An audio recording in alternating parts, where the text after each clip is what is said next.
Where the hell has this team been? Not every play, just like in any sport, is going to work out perfectly. How do you want me to kill you? Do you want me to kill you through the air? Do you want me to kill you on the ground? Welcome to the Jboy Show, hosted by Jake Crane. Happy Friday, everybody. We have made it towards the end of the week, Super Bowl weekend. A ton of great college basketball news, some breaking news that we're going to get to in the saga of Brian Harsin. I feel like it's a ripoff of Star Wars, like the Legend of Boba Fett and all this other stuff that's going on.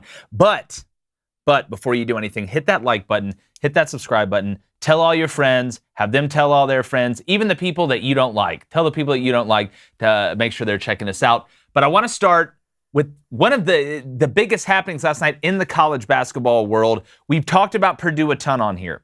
Team that looks like their number one seed. Jaden Ivey, is he the best player in college basketball? The two guys from the Transformers they have down low.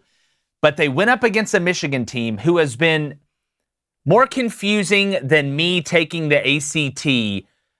They have pieces. We know about Brooks. Hunter Dickinson's the best Dickinson since Emily. Down low is really starting to shoot the three well. Michigan absolutely trounced Purdue last night. And what does that mean going forward? What does it mean about Purdue? And we talked yesterday about not freaking out about college basketball losses. I think you've had, nine teams in the top 15 or top 25 that have lost in the past 75 hours. There's no reason to freak out. But if you're a Michigan fan, you're looking at that game as a season-saving win. You have a schedule that's hard as hell coming up, but you're also asking yourself, where the hell has this team been? Now, some nights you're going to shoot better than others. Some nights you're going to shoot it really elite. Some nights you're not going to shoot well at all. We talk about teams winning in multiple ways. But you looked at the way that everybody on Michigan played last night, the pace that they played, being able to play good in transition, being able to play good out of the half-court set. Hunter Dickinson was making passes out of the double team. It was really clean. Now, Purdue shot 22%. You have to give Michigan credit. They did a good job. Jaden Ivey's going to get his. Edey wasn't as dominant as he normally is. Trevion Williams, we know he's a good player. They didn't shut him down, but they didn't let Purdue dominate offensively and dictate the pace of the game. And when you look at this Michigan team going forward and Juwan Howard going forward, we know about last year, a lot of the hype they had last year going into the tournament. We know the Big Ten kind of fell flat on their face. But when you look at this Michigan team and you realize they have these pieces and you look at the schedule, you wonder if this is a team that you really have to start reckoning with. Now, can you recreate the same thing over and over again? Or at least something that resembles the same thing over and over again? That's yet to be seen. They're going to have their chances. You got Ohio State at home. You go to Iowa. You play Ohio State again on the road to end the season. You got Michigan State. A lot of good opportunities. And if you look at Joe Lunardi's bracketology that came out today, Michigan is now in the next four out. I think they went from 47th to 27th in KenPom for one game. Imagine if they were able to stack some wins on top of each other. We talk about quad one. They have really nothing but quad one games, maybe outside of Rutgers at home, who has been winning games. Talking about Rutgers in Piscataway, they beat the Purdue team that we just mentioned at home. They beat Michigan State at home. They just beat Ohio State at home. So that team and that ranking is a hell of a lot better than it would have been if you looked a couple weeks ago with what Rutgers is doing. So if you're a Michigan fan, can Michigan recreate this or at least get close and pull out some big wins late to get in the tournament? Because we know how college basketball is. You get in, you have a shot. I don't care what seed you are. And if you get hot and you peak at the right time, Michigan could cause some damage, but they got to get there first. I'll bring in David Cohn and my brother Cohn. Hey. As a Michigan alum, I remember watching the game last night. You had a smile the Joker would have been jealous. It always feels good. Fantastic win for the Michigan Wolverines. You beat a team like Purdue by one. Even at your place, you're thrilled. You beat them by 24, and now it's reason to talk about. I mean, had they won by 1 point last night, I don't know. We don't make as big of a deal out of it. But look, 24 points against what I think is maybe the best team in the country. Forget the Big Ten. I really think Purdue has what it takes to go the entire distance, depending on seeding. So fantastic win for Michigan. The obvious question is, where has this been all season? When you brought back Eli Brooks, and especially when you brought back Hunter Dickinson, this is what we thought we might get every single night. It hasn't been like that. So, look, the schedule that's remaining is a gauntlet, right? I mean, you're playing in the Big Ten. Who else are you going to play? You're going to play tough teams. So, 8 games left. You want me to go down the schedule real quick? Go down the schedule. Ohio at home, Saturday. Okay, we'll get to that. At Iowa. At Wisconsin. Rutgers at home, Illinois at home, Michigan State at home, Iowa again at home, and then you go to Ohio State again. So of those 8 left, every one of those is winnable, but they're most certainly losable, at least for Michigan. 5 of those 8 are at home. Do you have to go? And before we get to that, I do want to say, if you're a Purdue fan, don't panic. I know they got whooped last night. It happens. This is why I said yesterday, you can't corridor college football losses and college basketball losses into the same thing. So if you're a Purdue fan, don't panic. Don't pull a Jodie Foster. You're not shut in. Don't worry. You saw what I did there. But Blaine, if you're Michigan, do you have to go 6-2 over the next 8 to get in, or is 5-3 good enough? I think 14-9 now. Is it 14-9? 13-9. 13-9. I think 5. In the Big Ten. I think 5. 7-5 in the conference. So if you go 5-3, I'm not a math magician. I think they're in. I think they're in. I think they're in. You got to go 5-3. I mean, you got 5 at home. 5 at home, 3 on the road, right? And you go back, you look at this game for the Purdue. I mean, their starters, Michigan starters, played 166 minutes. Had to in this game, all 5 in double digits. Yep. And you look at Purdue starters, 119 minutes, and you go back and you watch this game.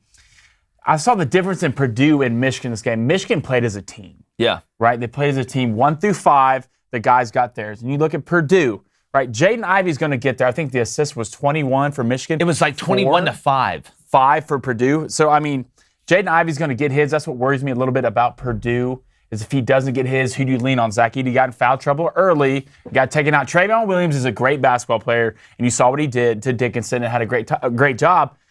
But it scares me about this Purdue team because they don't play defense. Right? No, see, they don't play defense. We've got a compilation clip I want to roll in 1 second, but we have been saying this Purdue team, defensively, I'm not worried about the offense. Yeah, I'm not worried about it. The 3-point shooting is going to be fine. Morton, Gillis, the whole crew, the assassin from Ukraine, they got as well. And down low, we know they're powerful. Jaden Ivey, I'm not worried about him going to get his. Like, he's going to get his. You don't have to worry about it. Defensively, and you will see now, and this goes to what Blaine was saying, the way Michigan passed the ball offensively last night looked like a totally different team. Let's roll the compilation clip. You're going to see him bringing them down the court to start out. All right, working here on the wing. Got to get a little pick and roll. A little magic there. Look, and those are shots you got to make against a team like Purdue because you know they're going to score. You get the high pick and roll, little double pick. Here, Hunter Dickinson down low, just good. The passing. Diabate is a guy I really like, plays really hard. You're going to get the kick out here down low. That's just, where's Purdue? Yeah, exactly. Where's Purdue? You're going to take this one on matchup all day. And Michigan has guys with matchups because, look, the sets don't always work. You're running your set, you're getting a little 2-on-1. Here he comes. Right here. Great grandson of Emily Dickinson. That's the weapon. And that's what Travion Williams did, too. Not even Zach Edey. Yeah, Zach Edey does not move well outside the paint. But the thing about Michigan, we've seen the NCAA tournament. Y'all have watched the NCAA tournament. You can run your offensive stuff. Not every play, just like in any sport, is going to work out perfectly. That's not the way it works. It's going to work sometimes. You hope it is. You hope it works exactly like that, and you at least get a good shot. If you make it, great. If not, at least you got a good shot. But at some point, you have got to be able to say, all right, it's going to turn into one-on-one basketball. It's like in football when you're like, it's single coverage out there. We're going trips open, 3-by-1. They're so low in the backside. That's our dog. We got to just throw a 50-50 ball. So you have got to be able, even if the matchup's even, to have guys that can win that matchup and go get you a bucket. And we saw last night from multiple guys, and I don't think it was a fluke, that Michigan has a chance. So if they go 5-3, and they sneak in that tournament, that's a scary matchup for somebody because they're not going to be a 4 seed. Yeah, no, absolutely. And Hunter Dickinson can win you games in the tournament. That's the thing. When he can stretch out wide to 7-1 and can go out wide, it's a lot like what Auburn has. Yeah. Interesting stat on Purdue here real quick. Unbeaten when they score over 70 points, like 21-0 or something. 0-4 when they score under 70 points, right? Yeah. And that's the thing. But for Michigan, for our fans out there who are like just now starting to get into, the college basketball. Where you been? Think about like, okay, how should I fill out my bracket? Look, Michigan at least gave themselves a chance last night, right? With that big of a win. So now let's move forward with the assumption they won't win the Big Ten tournament, right? But if they were to go 5-3, do you think that they make it in? And could they get to a second weekend? Could they get to a 16? Well, they have pieces. It's all about how you're playing when you get in. Could Michigan and matchups, right? I don't know a lot of teams, and we talked 5-7 maybe 10, that have a big guy that you can play through like Michigan does. Because that's the default. That's the ability, like in football, to be able to say, all right, the pass game's not working. We've got an offensive line. We've got a good back. We're going to run and try and keep ourselves in this game. You always have an answer with Hunter Dickinson because he's not a one-trick pony. No. He can play inside. He can play outside. He makes the other guys around him better. A lot of it, to me, is him being able to pass out of double teams and pass from the paint out to the perimeter, and then you're hitting shots. Houston, we know, can shoot. Brooks, we know he's a really good defender, and he can shoot. They're not going to shoot as good as they did last night, but they don't have to be able to win. So Michigan, to me, if they use this the way they should use it, if they're able to win 5 out of these last 8, maybe go win 1 or 2 in the tournament, you're getting in as an 8 seed. We know the 8-9 matchup's scary, but if you're a 2 or a 3 and you run into Michigan, in that Sweet 16 if they get there, or if you run into them in the second round, that's not a matchup you're going in saying, God, guys, I feel great about this. Because it's not like they're not battle-tested. Yeah, for sure. And who among us would be surprised if this Michigan team finished 2-6? Right? And then we're not even talking about him. And then you've wasted Hunter Dickinson's sophomore year, really. I wouldn't be surprised. I mean, you saw against Purdue how high the ceiling is for these guys and what they were kind of expected to do this year. I mean, you're going to get what you get from Dickinson. He's a gamer. He's going to be out there playing. But the other 4 guys, like Diabate was huge in that game versus Purdue. Just the way y'all are all swimming in one direction, right? And that's when Michigan's at its best. You don't need Dickinson to be like, hey, go get all the points. Go do everything. Yeah. You need Brooks, you need Diabate, and these other guys to show up, especially in the tournament, because Dickinson's going to get his. And you can't just rely on him for everything, or you might not make it for that second. What do good teams and good actors have in common? Good teams and good actors have in common? They both know their role. So when you look at this Michigan team, if everybody plays to their strengths, which is an obvious thing, that's not, we just didn't discover a Egyptian thing under the sand right now, sarcophagus, whatever the hell you call it. That's an obvious thing, but it's a lot hard. It's harder to do than it is to say. Yeah. We've used tons of examples. We talked about Auburn. And so this Michigan team can be dangerous, but let's talk about dangerous for a second. Yeah. This next clip, if you watched the Clemson-Duke game last night, and I'm not going to say the player's name. I hate watching. And I don't condone violence. I don't condone it. But there's some unwritten rules. You see it in baseball. You hit one of ours intentionally, we're going to hit one of yours. I've seen a lot of dirty plays in college basketball. We've seen, tripping. You talk about Grayson Allen. We've seen Draymond in the NBA. Maybe Karate Kid kick some people in some interesting places. But this next clip you're going to see, and if you watch where it starts, and the player that did this, like I said, I'm not going to say his name, but went on Instagram and said, I was just running too fast and couldn't stop. This isn't the Mighty Ducks, man. This isn't the Mighty Ducks. Watch this play. Watch how dangerous this is. And I believe this player should be suspended for the rest of the season. And he's lucky because where I'm from, when you're hooping and you do this, something's coming for you. Let's roll the clip. 27-20. Gonna get it on the wing. Ball stolen right here. It's 2 points. It's 2 points. Hell no. Hell no. I was shocked that now Duke got a technical foul. Watch this from this angle. I'm upset the ball got stolen. This is so dirty. Look at him right there where he's paused. How dangerous that is. I was shocked that somebody from Duke didn't go, I'm gonna be honest with you, didn't go in there and throw hands. Yeah. Like I said, you can call it discipline, you can call it whatever, but I actually question Duke's togetherness a little bit right now. And they said, well, the bench tried to come off, and coaches aren't stopping the bench if they're coming off. But to me, if I'm him and I'm flying through the air like that, it's like if a defensive lineman hits your quarterback late. You know what that offensive lineman does? He goes and handles business. And if it's a 15-yarder, well, it's a 15-yarder. It's offsetting. We're going to eat it. It is what it is. But I really question Duke's togetherness after this. Because you can ask, if you polled 100% of college basketball players are guys that go play at the rec together. You do this, somebody's pulling up on you.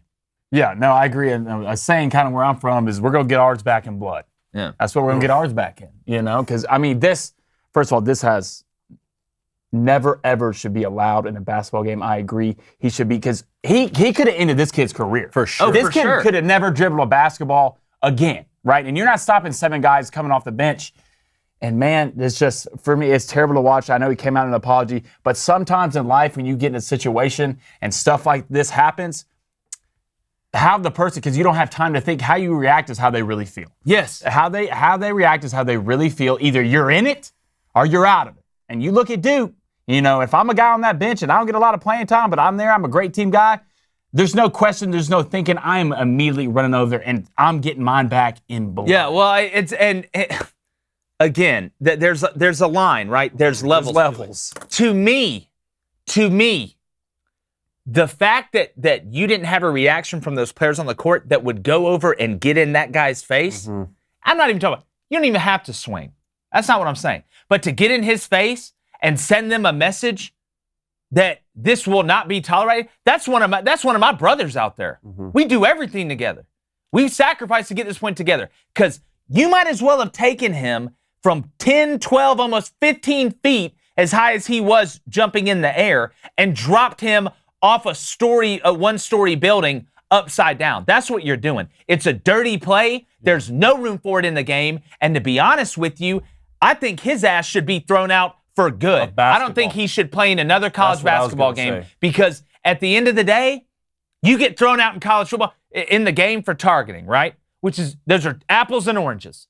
Apples and oranges. You have no protection. You're already going to make the basket. I'm sorry you got the ball stolen. Yeah, exactly. I'm sorry. And if I'm Coach K, I'm going over to the coach. And he almost did. That's, I think, what he should have done. Let's just start with the foul. I think that's the most egregious foul in basketball I've seen since Jordan and the boys went to Detroit. And what happened Bill, when that? Yeah. Bill Lambier and the gang. Okay? Ron Artest was hitting You just can't do this. I do think the kid should be suspended for the rest of the season, allow some time for maybe some recompense, and see if you can allow him back in basketball. I don't know, but for sure the rest of the season, because that right there is unacceptable. I disagree a little bit on Duke's reaction. I mean, this 3-on-3 team right here, I know what we're doing. If one of y'all I know what we're doing. You better be coming to get But we haven't been disciplined by Mike Krzyzewski for 4 years, okay? I think it actually was a great display of discipline by that team, just because you're 1 month away from the tournament.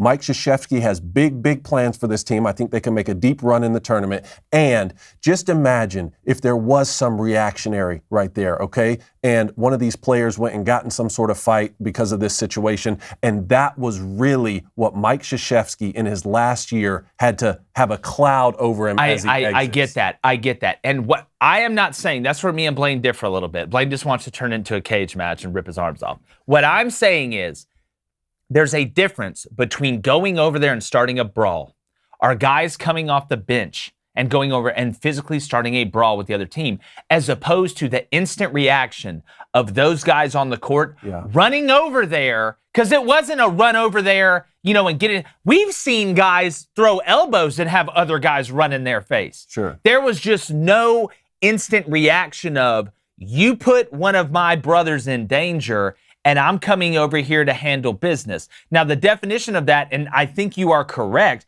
I don't want an all-out brawl. That's not what I want.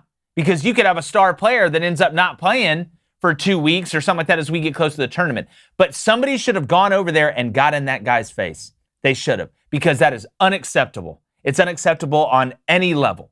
And again, you can slice it up in different ways, but I know a lot of our audience will agree with us. Yeah. A lot of guys that have played basketball, you don't have to play it at the college level or a high level. That happens to one of your buddies, it's a problem. Well, let's see what Duke does with it. Let's see what Duke does with this moving forward over the next couple weeks as they get into the ACC tournament, which certainly, they're going to have an excellent opportunity to win that. But let's see what kind of run they could go on. One more comment on the foul itself. It's not like the hardness of the foul. As long as if the kid had jumped and went up to the ball, you could foul him even harder. Throw him down to the ground. At least then it's still a flagrant 2, and you're getting thrown out, right? Yeah. Flagrant. Sorry. You could foul him just as hard or harder if you're jumping to at least get the ball. You're still going to be thrown out of the game, but you can't go and get the guy's legs from swept him. That's what you did. The dirtiest thing you can do in basketball. Yeah, that's what you did. And you didn't think about it. Then you came out and said you didn't do it. Man, it's 2022. You said you're running, can't stop. It's 2022. I can tell. Anybody who's ever played basketball, you got the ball stolen from you, and you got upset. Yeah. And the lack of discipline by that guy, it's egregious. I don't think you should ever play college basketball again. And you can cry and go on TV and go to Coach K and give him a hug and say, I'm sorry. Actions speak louder than words. Everybody makes mistakes, but that one was egregious. He should never play college basketball again. He should get a scholarship taken. That you want to send a message? You want to send a message? Send it on that guy, because that's unacceptable. And you've played basketball long enough to know. It's not like they picked you up, you were playing, in your driveway, and they picked you up on the way to the game, and you understand. You know exactly what you did. And you, as a program, that makes Clemson look horrible. Yeah. That makes Brad, their coach, look horrible, and it should. Well, especially depending on what they do need Coach Carter. Forward. Let's see if they do some interdisciplinary action with him. I'm sure that I would think they would. You do that in the NBA, they put you in jail. Yeah. Quickly, I want you to hit on quickly Alabama, Arkansas this weekend, and Baylor, Texas. Then we're going to pick one upset because I do want to spend a good bit of time on the Super Bowl. For sure. Let's start with Texas, Baylor. Texas coming off that big win at home. I took a money line against Kansas. Pretty excited about that. Going to Baylor, a team that they beat Kansas State. We're down early. They were on the road. Kansas State actually has been playing really good. Pack's a really good shooter. He's been playing his ass off, for lack of a better term. What I'm interested to see is Baylor offensively, if the chemistry can get turned back on. I know Crier's been hurt. I know the injuries have been there, but a lot of people have injuries right now. You've had people that have been out because of COVID. We know that whole story. But Baylor has to start looking like Baylor again if they're going to make a run in the tournament. They're not going to be as dominant as they were last year. We know that. They don't have the pieces that they had last year, from Davion Mitchell on down. Matthew Meyer is a guy I've talked about a lot. I love his game, and a lot of people said, well, he needs to let the game come to him a little bit more. No, go get yours. This guy needs to be making plays. He needs to be shooting. But Baylor getting back to physicality on offense. We always talk about physicality on defense, right? You got to be physical. Physicality on offense, dominating in the paint, because what happens, and I love using analogies in other sports, when you have a good run game in football, what does it open up? The pass. You have a good interior game in basketball, what is it? It gives your shooters more room. People have to start to condense. You have to start doubling over, which helps for hard cuts. So Baylor, to me, has to get back to being physical on offense, being able to go and finish at the rim, whether it's Akinjo, whether it's Crier when he comes back, even though I know he's a sniper from the three. Sohan, who's the big German, being able to drive. We know he can shoot a little bit, but his game is really driving, being physical, mid-range game, and finishing at the rim. So I'm interested to see how physical Baylor is on offense against Texas. I do think they're a better team than Texas. Playing on the road, playing at home, we know that's a little bit different. I do like Baylor in this game. What do you guys think? No, I'd agree. Baylor's a good basketball team, 1 through 5. This guy get healthy. That's where they got to get healthy, and they got to start moving together. I mean, this is a big basketball team, and I believe Texas just came off a big win versus Kansas. They might be riding a little high, but, man, I like Baylor in this game. I like Texas until I see something from Baylor. Until they get their guys back, until they're healthy, I'm sorry, the last 2 weeks has just not been great for Baylor. I'm sorry. So right at this point, I'm almost taking anyone who plays Baylor until they get all their guys back and see if they can hit that February slope of momentum leading into March. Yeah, and this Arkansas-Bama game, you talk about a big game. Wow. Bama found their shot. It was going to be hard to shoot as bad as they did the other day at home against Kentucky. When I look at Arkansas coming off a huge emotional win at home against Auburn, they have 3 losses in the SEC. They're in the race.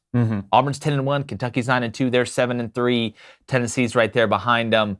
This is one, and if you look at Arkansas' schedule, and I highlighted it the other day, they've got some tough games remaining on their schedule. If they can go steal one of these on the road, Bama, 5-6 now in the SEC. We know they're most likely going to get in the tournament unless they totally fall off a cliff here. This is a big game for Bama, too, for seeding. You beat an Arkansas team that moved up a lot after beating Auburn. They were fringe top 25 anyway. They've won 9 in a row. This would be a good staple win at home against Bama. And the crazy part is if you're rooting, if you're Auburn or Kentucky, you're actually rooting for Alabama in this game because you want to create a little bit of space. Sure. There's already space and a little bit of breathing room, a little more for Auburn than there is for Kentucky right now. But if you're Arkansas, being able to go and steal one on the road, my question is, Arkansas doesn't shoot the 3 very well, and they like to play fast. We know how they like to play. J.D. Notae, when Likes comes in, Jalen Williams can run the floor. He's a good trailer, but that's what Bama likes to do.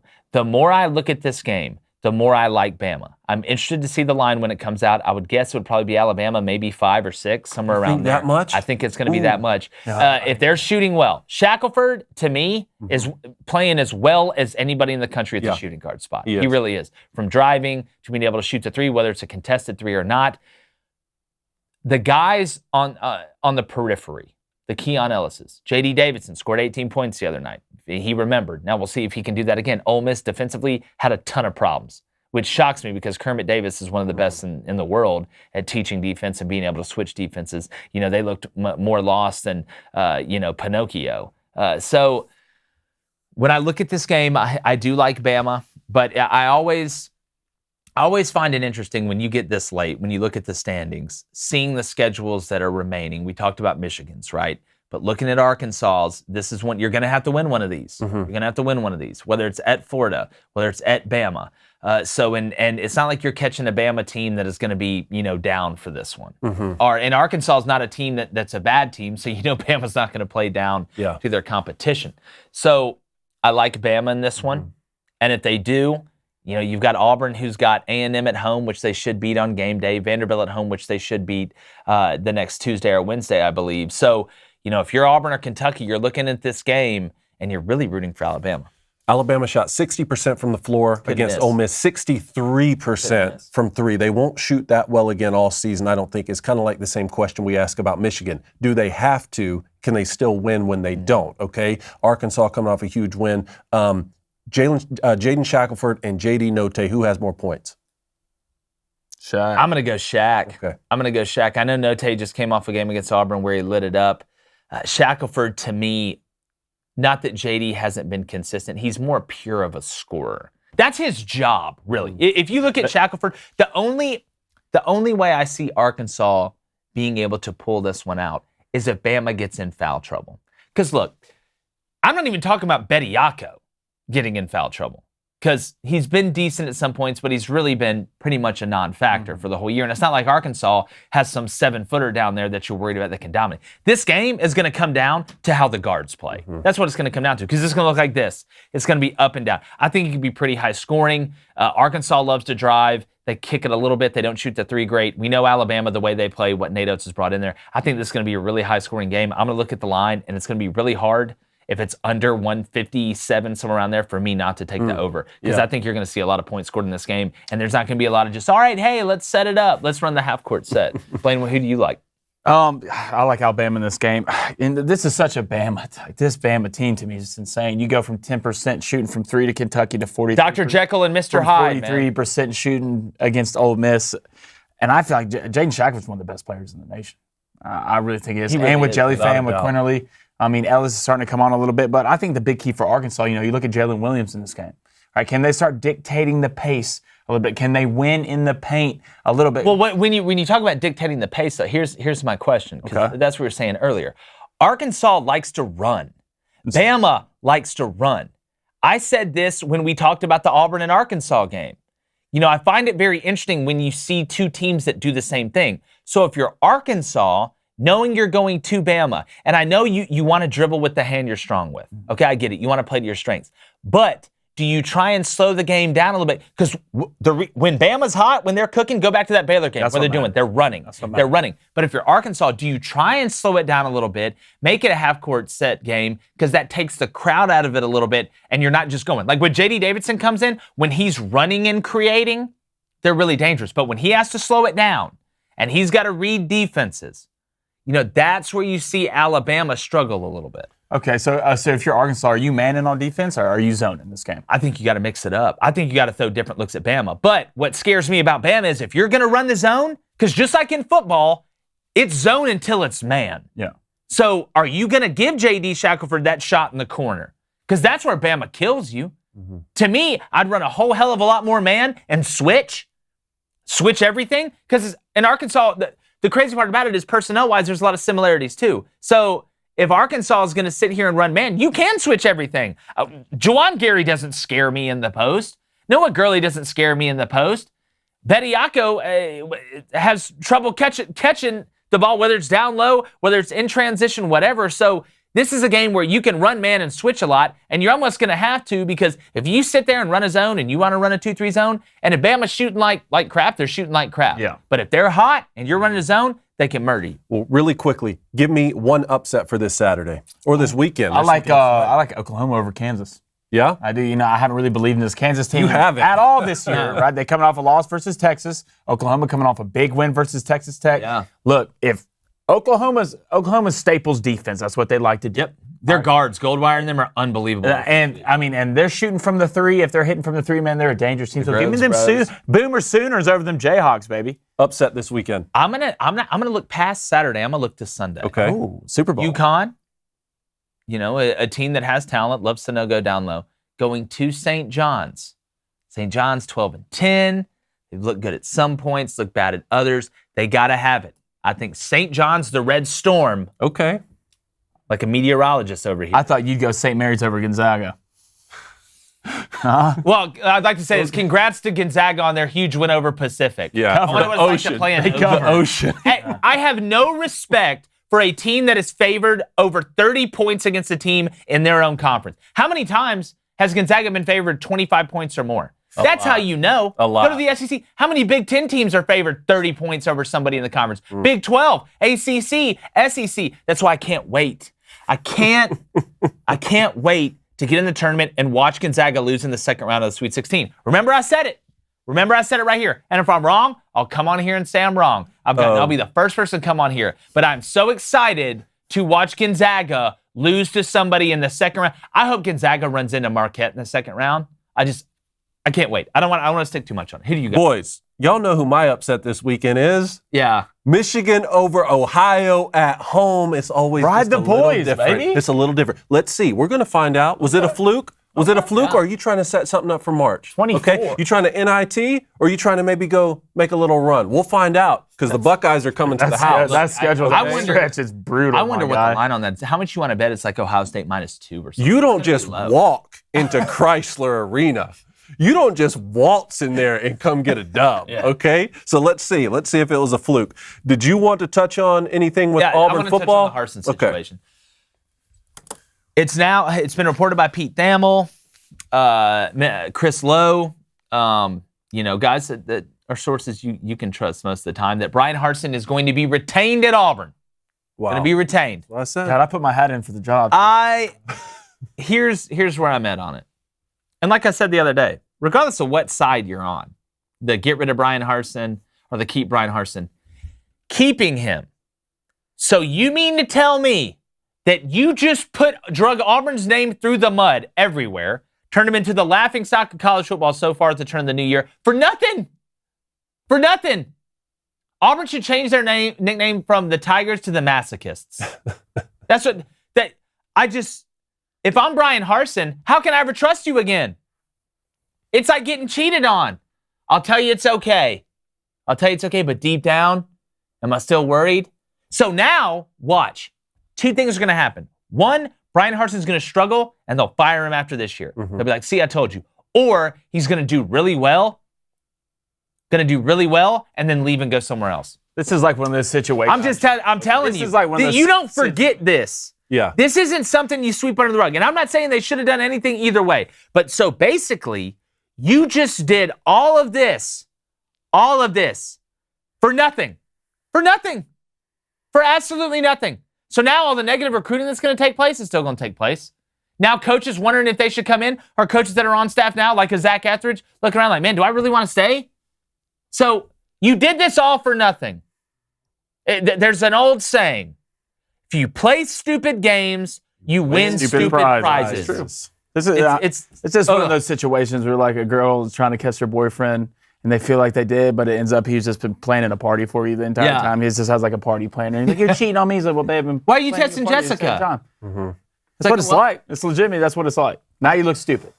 Now you look stupid. I don't know if there can be any long-term success here. I agree with you on that. How do you have long-term success off this? But like I said, the man deserved to be to coach a second year. I thought he should too. Yeah. But why can't? If you had questions, why can't you just handle them behind closed doors? Yeah. Why did you have to go through all this and then sneak in the room and look at her phone, or check just to make sure? Like, wait a minute, like Blaine's saying, you did all this for nothing.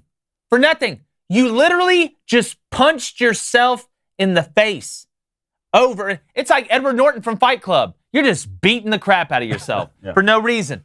Well, don't worry. Don't worry, man. I got Zach Calzada come save the day, baby. all right. He's tough. He has a win over He's Alabama. tough, man. He has a win over Alabama. tough kid. He's Tough kid. Tough kid. Let's talk about the Super Bowl, Let's do man. it. Super Bowl weekend. Sunday. Why Little don't you keys give to us some victory? keys to victory? We have All right. clips too. All right, I'm going to start. Blaine, you know what? How about you start with the Bengals? You want me to start with Do the you want to Bengals? start with the Bengals? Do you I want would to love to start with the Bengals. I can sit here and talk about the Bengals. So all the day. remix to Ignition out here real quick. Joey Burr, ice in his veins. What does Cincinnati have to do? Cincinnati, first of all, one thing their defense have been doing really good in the playoffs is winning the turnover battle. Yep. Getting turnover at key times. All right, you have to first of all you have to make a decision on whether or not you want to take Cooper Kupp away immediately. If it's me, Odell Beckham, you're gonna have to beat me. Yeah. You're gonna have to beat me. Cooper Kupp has been the connection, the chem. That's short for chemistry between Cooper Kupp and Matt Stafford. Has been insane. As a former receiver, I love watching it because what the Rams do is they play to Cooper Kupp's strength, right? They'll get him on the ball, off the ball, back at the bunch set. You never see him pressing the point in the bunch. You never see him in front of that bunch because they want him to have depth off the line of scrimmage so he has room to make those options routes, all right? But we look at the Bengals, Jamar Chase. The Rams are a cover two. I mean, they're a two-high team, so they want two high safeties, all right? So do you double Jamar?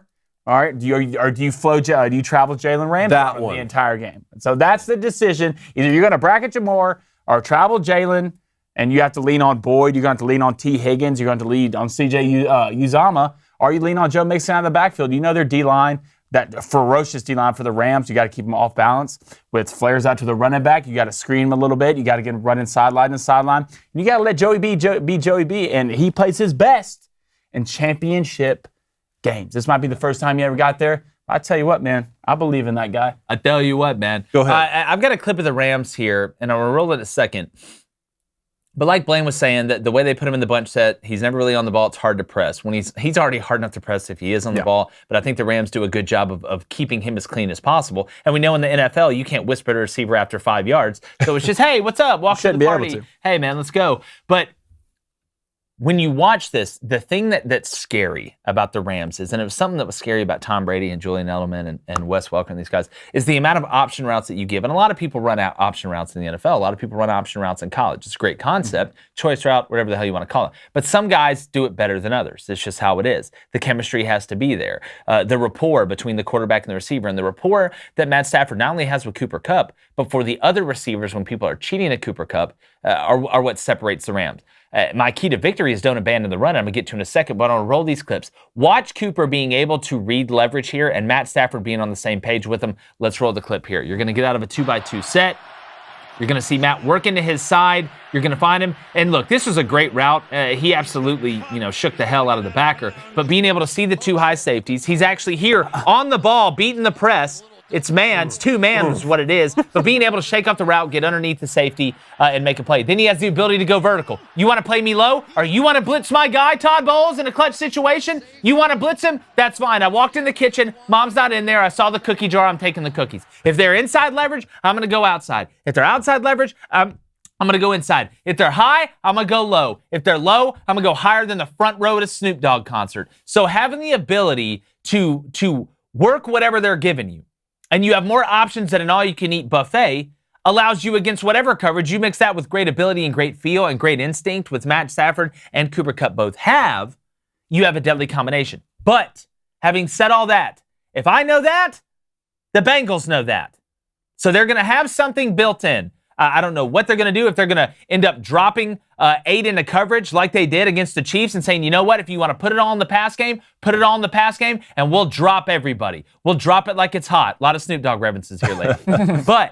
But you can't abandon the run, because if you start having success in the run game and Cam Akers can hold on to the ball, you really start putting the Bengals in a bind, because you decide, how do you want me to kill you? Do you want me to kill you through the air? Do you want me to kill you on the ground? Because if you're going to drop 8 and say Cooper Kupp's not going to beat us, Odell's not going to beat us, whoever out there in the pass game, because I know they want to put it all on Stafford. Sean McVay is a quarterback. Quarterbacks love to do what? Throw the ball. But you've got to be disciplined. I know you trust Matt Stafford. I know you trust him like freaking Gandalf, man. But you have to make sure that you are balanced in your play calling. You can't throw it on every 3rd and 2. You can't. Because if you start running with success, they're going to put up a ton of points against the Bengals, and you cut the Bengals' arm off instead of being able to drop 8 and say, you know what? If you're not going to run it, you're not going to throw it either way. Well, let's talk about that because I want to mention that Cam Akers needs to hold on to the football for the Rams, okay? Man. And we have a clip here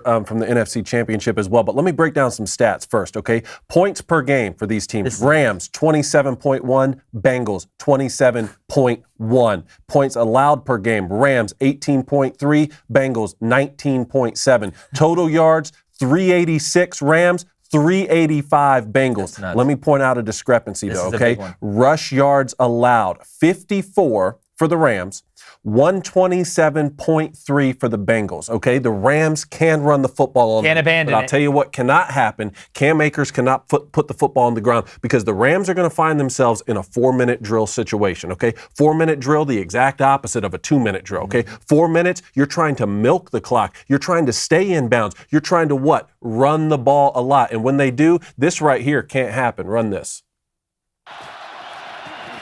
Akers. That gave Brady another chance. It did. Well, it kept what it he in did, the game. he came back. He fumbled again at the goal line going in that would have put it away. So, I mean, that's just bad ball. It's a great play by Sue. Yeah. It's bad ball security. And then, on the Bengals side, they have to protect Joe Burrow. I think we have some clips. You go ahead and take that Yeah, one. so it's pretty simple. Y'all know me. Y'all have watched the show. Whether we're talking about college football or Friday Night Tykes, I don't care, or NFL, the game's won and lost up front. And the Rams defensive line, you looked at that rush stat, giving up 54 yards. I mean, that's pretty damn good. It's about as good as you're going to get. But the pass rush is a problem too. The Bengals have got to be able to hold up. So what are your answers to Aaron Donald? What are your answers to Von Miller and the rest of the guys that we know? You know the interior is probably going to get collapsed. Aaron Donald's going to get his. Okay, like we said that day, he warms up against Snipes. Okay, he's going to get his. He's one of the best defensive linemen I've ever seen, regardless of position. So the tackles, you cannot get buried into Joe Burrow. Now, I think you're going to see Cincinnati. We know the quick game, the screen game Blaine brought up. Great way to negate a high, heavy pass rush because you know they're going to be ripping and raring to go. And if you come out and empty, pretty good chance you're passing it. I don't think you're running a lot of quarterback draws or Q power with Joe Burrow. So can the Bengals hold up long enough to let Jamar or T. Higgins or these guys get to the intermediate or the vertical game? Let's run a clip, whether it's a 4-man rush, whether it's a 5-man rush, you got to be able to hold up. I think we're going to get a 5-man right here. Let's run it. You see it? You're going to get a 5-man pressure. Had a little twist done on the inside. It can't happen. You got to pass guys off. You got to pass them off. Going to get a little 4-man here, little zone blitz, zone pressure, fire zone. You're going to get another 4-man here, kind of delayed, and look, the tackles. And here's where you're at with the Bengals. Here are your options, right? You can, one, go max pro. What does that mean? You keep the tight ends in. You keep the running back in to help, to chip. But what does that do? You're robbing Peter to pay Paul. The more people that are eligible receivers that you keep in pass pro, the less people that are going out. Now, Jamar Chase is a lot more ineffective because the Rams can put half the city of LA on him. You have to be able to run your sprint out in early downs, whether it's stick to the boundary, your rubs, whatever. You have to be able to move the pocket. I don't care. But again, what is a quarterback's best friend? The run game. And it's for multiple reasons. Yes, because you're getting yards. Duh, that's easy. But the more success you have running the ball, the more that play action holds those guys a little bit, freezes those guys a little bit. So if the Bengals, almost like the Rams, just abandon the run game and say, all right, Joe Burrow, all right, Joey B, Joey franchise, you're going to have to do it on your own, and the Rams know it's nothing but passing situations, it's going to be ugly. Uncle Fester ugly. Like, I mean, man, Bear Pig. He's been doing on his own. Yeah, but they haven't seen, not against the Rams. They ain't seen this. They have not seen this because hell is coming on that defensive line. You've got to find a way to slow them down. How about some predictions and scores then? You ready? After all that. I want to go last. You're going to go last. I'm going to go last. Y'all choose who goes first. I'll go ahead. first. I'd love to go first. All right. I was kind of thinking what you said, and I like what you said. But if you're Bengals, maybe you play a little backwards here. We throw early, run late, just trying to keep it mixed up. But, I always – are the Rams the better team from A to Z? They are. They are. But the great thing about sports is the better team doesn't always win. What? Yeah, that's why we watch sports. I kind of went and looked back at Joe Burrow's career in championship games. Pretty good. You know, pretty good. 28 for 38 for 4 touchdowns in the SEC championship. 29 for 30, 493 yards and 7 touchdowns against Oklahoma in the Chick-fil-A Peach Bowl in the playoff. 36 for 49, 463 yards and 5 touchdowns in the national championship game. Joey B plays the best when the lights are the brightest, and I can just see it. I can already see it written in its destiny. I can see it, I can feel it, and the Simpsons predicted it, so I feel great about that too as well, because I can't count a lot of times they've been wrong. So I am taking the Bengals and Joey B and Sam Hubbard and Harambe. R.I.P. I'm taking them 24-21, baby. Let's go. It just feels right. I think the Rams will have more of a sense of urgency this Sunday. They got there a few years ago and they lost. Matt Stafford's been working his whole career for this game, finally is getting an opportunity. The Bengals, young quarterback and a young coach, I think maybe they'll think they'll get there a lot, sort of like Dan Marino in the 80s, never made it to another one after he lost to the 49ers. So I think the Rams will have more of a sense of urgency. They have a lot of talent around them. And because of that, I wrote my prediction, in the leather spell book. Why don't you read it right there for me? Just read it out loud. So he has... right here. Yeah, I see it. He has the Bengals 30 and the Rams 27. Say it how it is.